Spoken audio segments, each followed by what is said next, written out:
La materia de diálogo intercultural intenta dirigirnos hacia el desarrollo de competencias interculturales que nos permitan algo más que la simple tolerancia del otro, esto es, al reconocimiento y respeto a la alteridad, a toda otredad, y no solo al aprecio de culturas distintas a la nuestra, a otras culturas distintas a la mexicana, sino más bien al respeto y al aprecio del otro, que puede ser, por cierto, el que está a mi lado y que tiene otra cultura, que a lo mejor tiene otra religión o la estructura familiar en la que él creció es distinta a la que en la que crecí yo o que tal vez tiene otra orientación sexual, otras ideas políticas, a lo mejor es de otra clase social distinta a la mía o pertenece a una etnia diferente.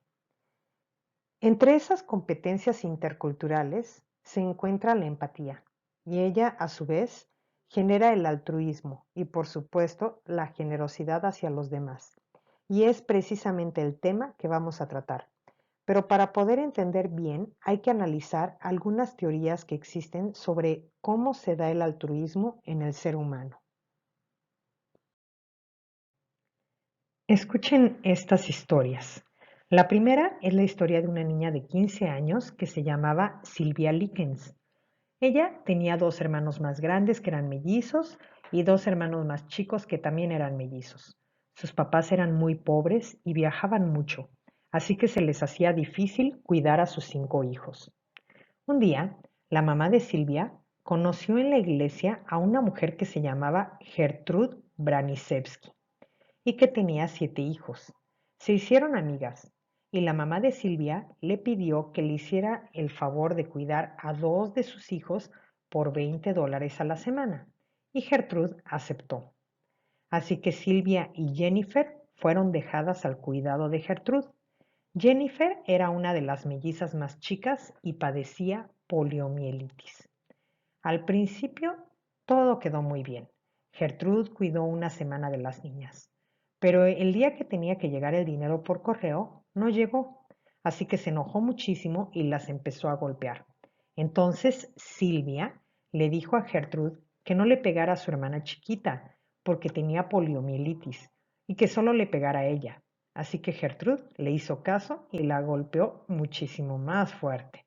Bueno, a partir de ahí la golpeaba diariamente a pesar de que después de eso llegó el dinero.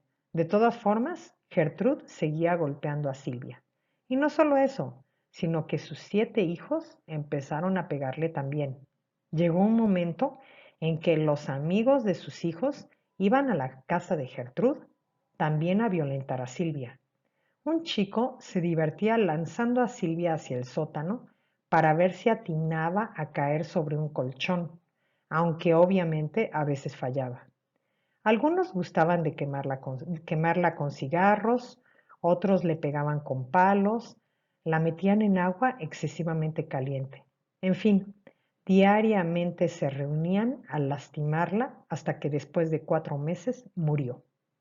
Lo peor es que la gente del pueblo sabía lo que estaba sucediendo. Los vecinos escuchaban sus gritos y nadie le hablaba a la policía. Nadie pidió auxilio.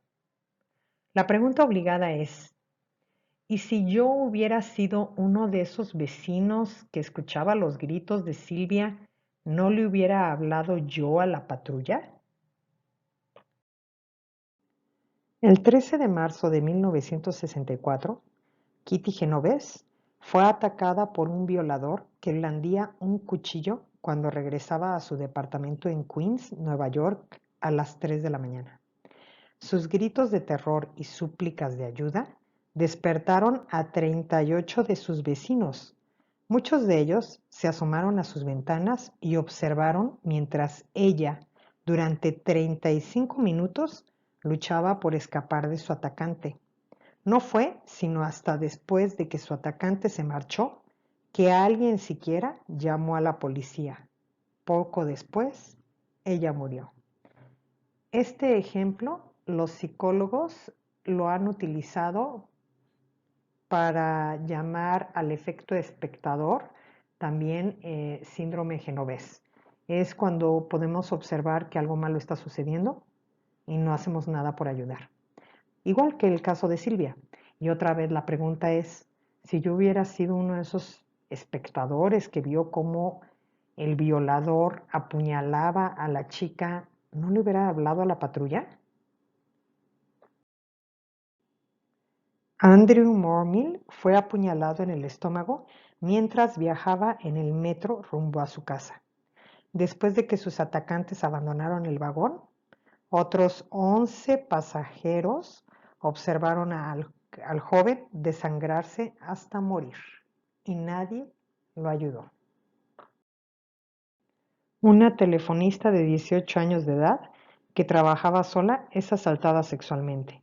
Momentáneamente escapa y corre desnuda y sangrante hasta la calle y grita pidiendo ayuda. 40 transeúntes observan cuando el violador trata de arrastrarla de nuevo hacia adentro y no hacen nada. Por fortuna, 2 policías pasaban por casualidad por ahí y arrestaron al asaltante. Eleanor Bradley, mientras realiza sus compras, tropieza y se rompe la pierna. Aturdida y dolorida, suplica que la ayuden. Durante 40 minutos, el desfile de compradores simplemente se hace a un lado y continúa su camino. Al fin, un taxista la ayuda y la lleva al doctor. Las historias anteriores son increíbles. La gente observa que algo malo está sucediendo y no ayudan. Pero hay otras historias un poquito diferentes. Escuchemos esta. Aún escuchando el retumbar del tren subterráneo que se aproximaba en Nueva York, Everett Sanderson saltó a las vías y corrió hacia las luces que se acercaban para rescatar a Michelle de Jesús, una niña de 4 años que había caído de la plataforma. 3 segundos antes de que el tren la atropellara, Sanderson lanzó a Michelle entre la multitud que había arriba. Cuando el tren entró, Sanderson falló en su primer intento por saltar de nuevo hacia la plataforma. En el último instante, los espectadores lo jalaron y lo pusieron a salvo. Esta es la primera historia exactamente contraria a las que escuchamos hace un momento. Eran las 2 de la tarde de un verano de 1983, cuando Joe Delaney, un jugador de fútbol de los Jefes de Kansas City, vio a un grupo de gente alrededor de un lago. 3 niños se habían metido sin darse cuenta de que a corta distancia de la orilla, el fondo aumentaba de golpe. De pronto, sintieron que el agua les cubría las cabezas y pataleaban y gritaban pidiendo ayuda. Cuando Joe se lanzó al lago, un niño pequeño le preguntó, ¿puede usted nadar? No puedo nadar bien, le respondió Joe, no sé nadar, pero tengo que salvar a esos niños. Si no salgo, busca a alguien. Un niño se puso a salvo luchando solito. Después, los otros 2 y Joe Delaney fueron sacados muertos por rescatistas.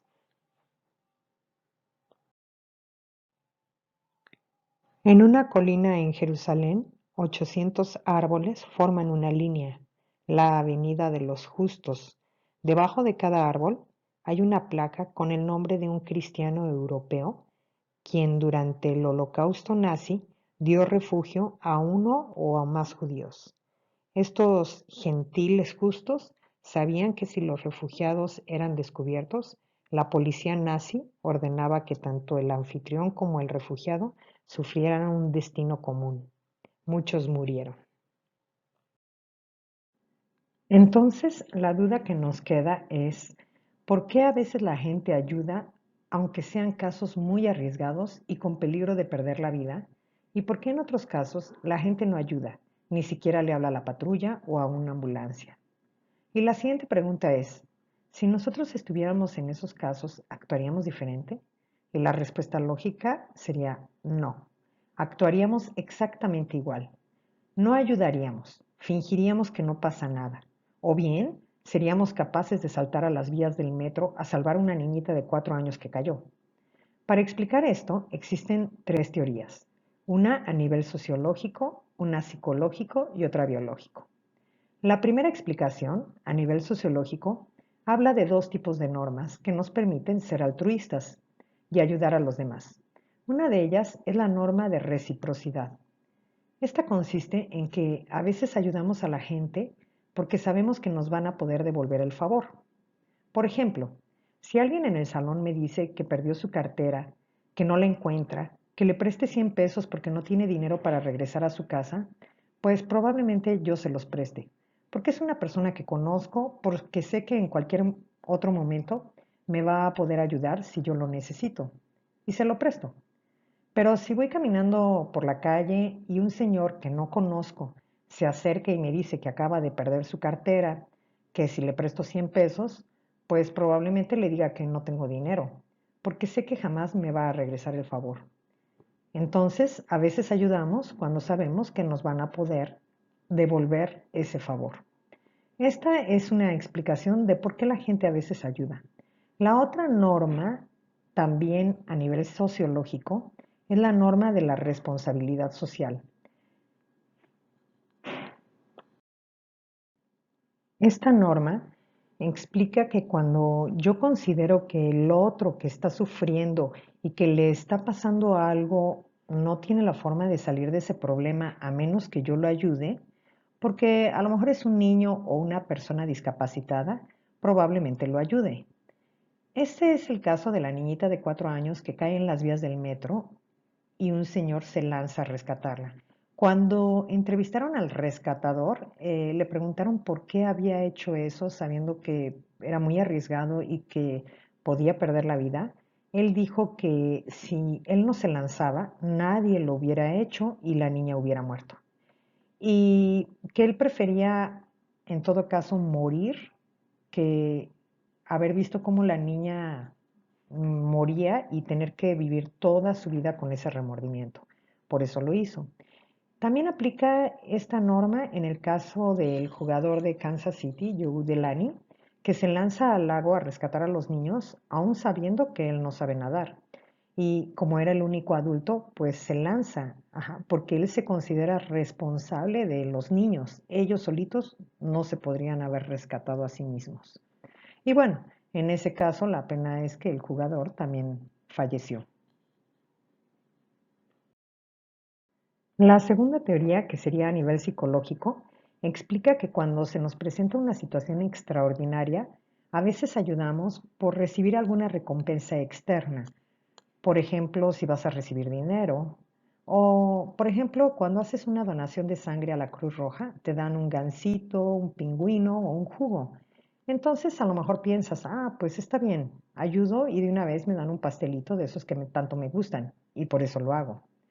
La otra explicación es por querer quitarnos una angustia.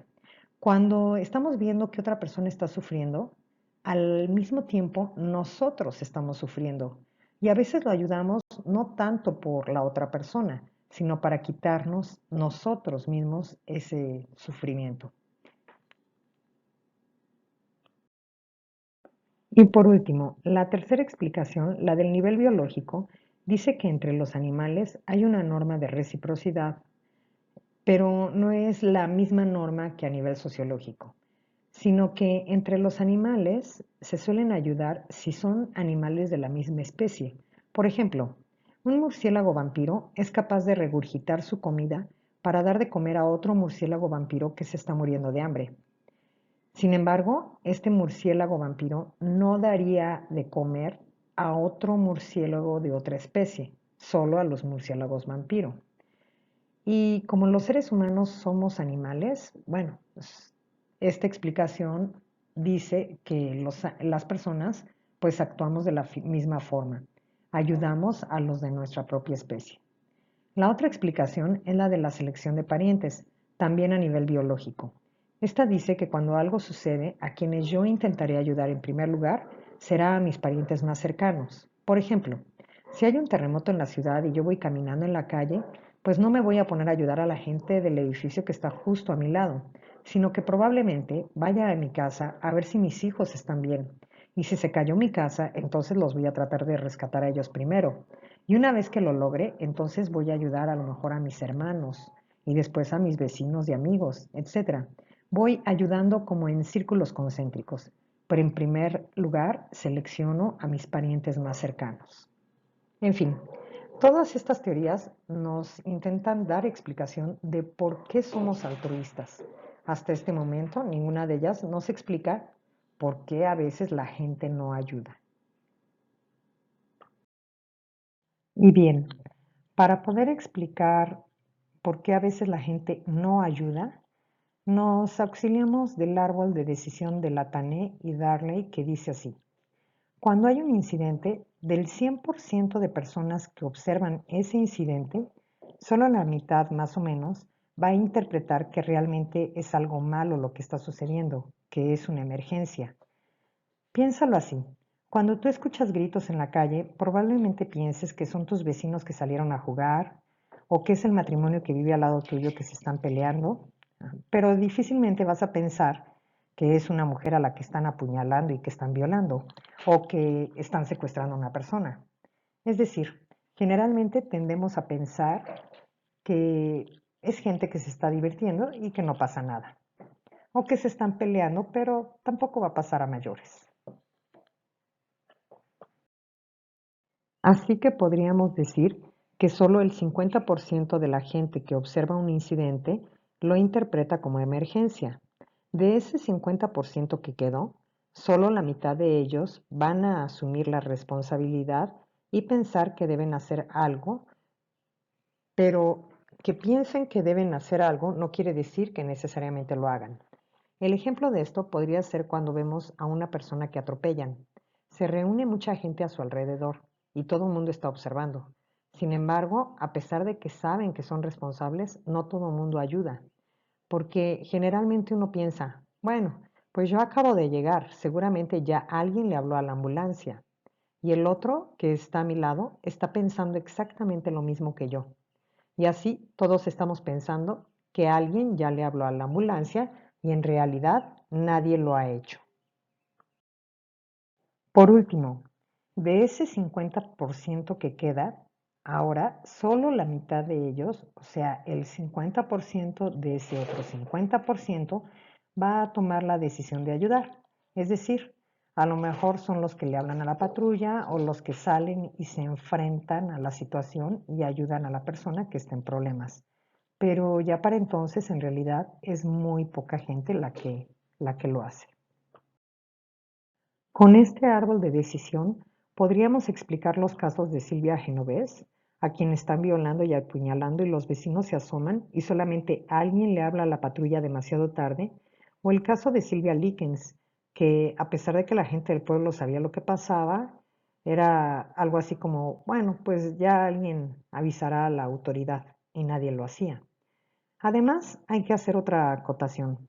Es bien sabido que la gente en la ciudad tiende a ayudar mucho menos que la gente de provincia. Y es que en la ciudad la delincuencia es mucho más alta que en el interior del país.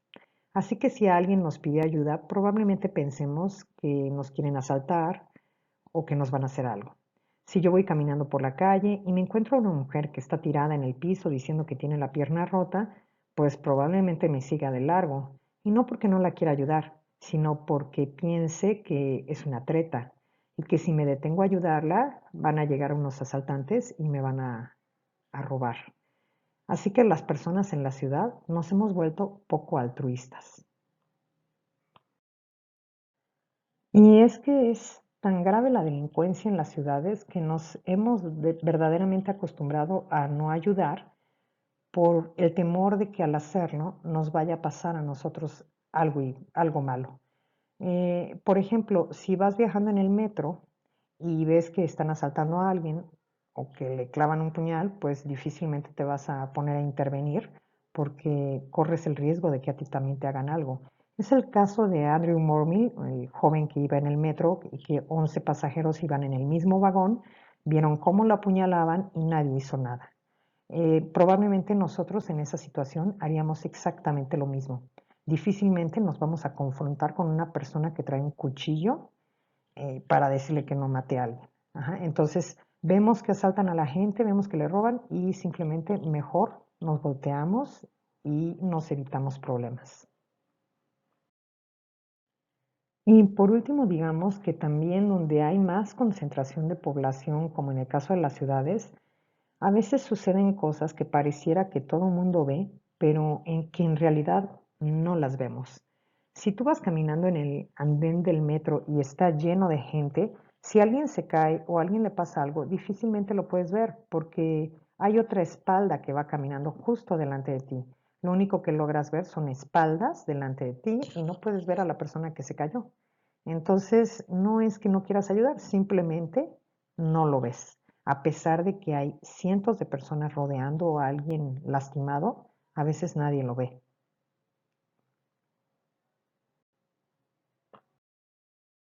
Para concluir, podríamos decir que en realidad esas son deformaciones de la conducta por situaciones extraordinarias que se viven a lo mejor en la ciudad. Recordemos el experimento de Giacomo Risolati en 1996 en la Universidad de Parma, Italia, que junto con sus estudiantes estaban haciendo un experimento que consistía en ver qué neuronas del cerebro del macaco, el macaco es un changuito, funcionaban cuando pelaba un plátano, una nuez o un cacahuate.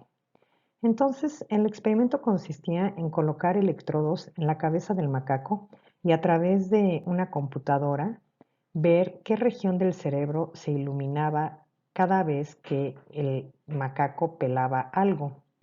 Y bien, hicieron los experimentos y descubrieron que era la región F5 del cerebro del changuito que se iluminaba cuando pelaba algo. Pero un día uno de los estudiantes pasó al lado de uno de los macacos que estaba descansando y el estudiante agarró un cacahuate del changuito y se fue a su lugar. El changuito se le quedó viendo, pero el macaco seguía descansando. El estudiante comenzó a pelar el cacahuate para comérselo. ¿Y cuál fue la sorpresa? Que en la computadora se iluminó la región F5 del macaco como si el macaco estuviera pelando el cacahuate. Así que con eso se descubrió algo a lo que se le llamó neuronas espejo. Estas son las neuronas que nos hacen capaces de sentir lo que otra persona está sintiendo. Son las neuronas encargadas de la empatía. Así, si alguien está sufriendo, si alguien está llorando, probablemente a mí me den ganas de llorar. Si alguien se está riendo, a lo mejor me contagie la risa. Cuando vemos una película, por ejemplo, si alguien se está ahogando, nosotros guardamos la respiración. Si en la película comienza a nevar, tal vez nosotros nos levantemos a tomar una chamarra porque nos dé frío. Las neuronas espejo, además, son las encargadas de hacer que podamos imitar los gestos de otra persona.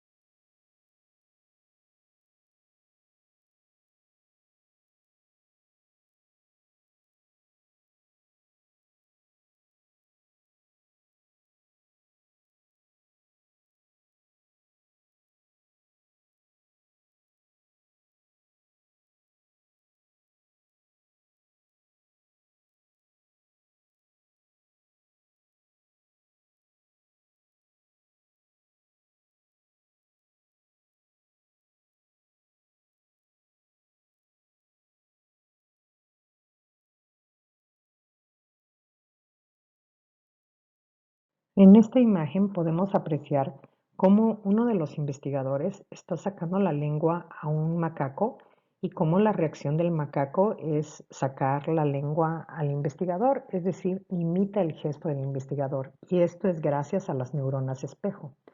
Así que por último nos queda preguntarnos si realmente somos personas empáticas, capaces de entender el sufrimiento del otro y por lo tanto de querer aminorarlo, o somos más bien, como decía Thomas Hobbes, el hombre es el lobo del hombre, personas que queremos destruir a los demás y que estamos buscando quién es el más fuerte para sobrevivir.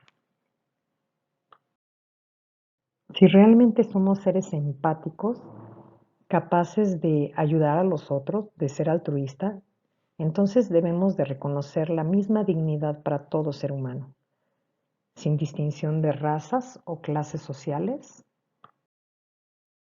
sin importarnos el grupo de edad al que pertenezca, reconociendo que los niños no son medio personas o personas aún incompletas, sino 100% personas, que los ancianos, a pesar de los padecimientos propios de la edad, siguen conservando la mismísima dignidad por el simple hecho de ser humanos, que no importa si son jóvenes y sus ideas no son las nuestras, o que no son personas adultas, todos conservamos la misma dignidad. Tampoco importa si las personas pertenecen a alguna tribu urbana o si son parte de alguna de las minorías sociales, si pertenecen a algún pueblo indígena, si son migrantes, todos con el mismo valor. Por supuesto que tampoco sería importante qué religión profesen. No importa si son cristianos, musulmanes, judíos o si tienen otras ideas, a lo mejor no religiosas, políticas o de otro tipo de ideología. Da lo mismo cuáles sean sus ideas. Todos la misma dignidad. No importa si la persona tiene diferente orientación sexual a la mía, si son homosexuales o heterosexuales, da lo mismo. No importa si son transexuales o transgéneros, todo eso son simples accidentes en el ser humano. La sustancia es la misma, por lo tanto todos poseemos la misma dignidad. Entonces, somos capaces de desarrollar esas competencias interculturales para reconocer en el otro el mismo valor que yo tengo.